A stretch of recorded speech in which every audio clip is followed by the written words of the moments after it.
Suivez attentivement cette scène jusqu'à la fin. Une jeune femme, belle mais rongée par un orgueil malsain, verse de l'eau dans la nourriture de sa belle-mère. Elle prétend, sans scrupule, que cette dernière est la source de tous ses malheurs.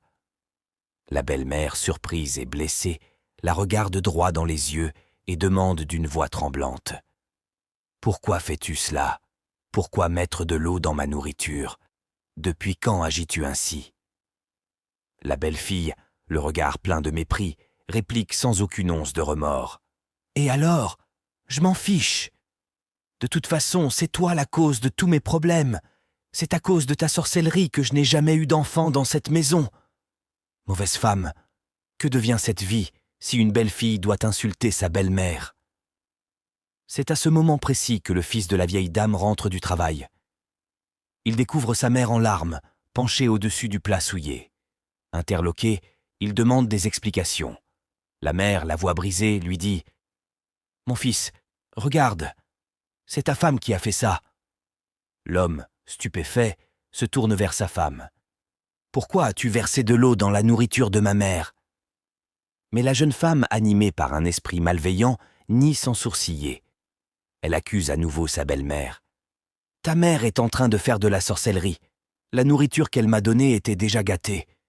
Moi-même, je suis étonné de voir ça. » L'homme reste là, figé, partagé entre colère et incompréhension.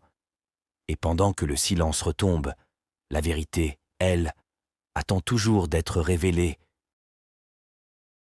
Suivez attentivement cette scène bouleversante jusqu'à la fin.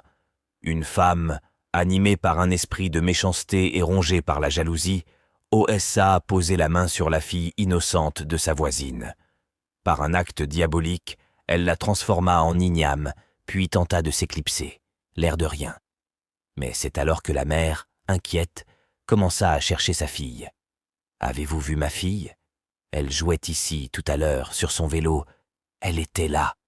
Où a-t-elle bien pu aller ?» La femme malveillante feignait l'ignorance. Mais soudain, une voix se fit entendre. Une voix faible, lointaine, qui semblait venir de l'igname elle-même. « Maman, maman, c'est moi !» La mère s'arrêta, bouleversée. « C'est la voix de ma fille. Je l'entends, elle vient de cet igname. » Mais la sorcière, d'un ton sec, répliqua.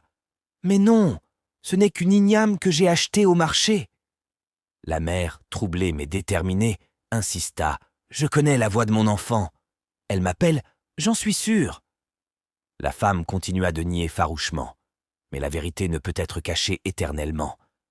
Mais alors que la tension montait, la mère se mit à prier avec ferveur. Et c'est là que la justice divine entra en scène. Une force surnaturelle s'abattit sur la méchante femme, la frappant violemment.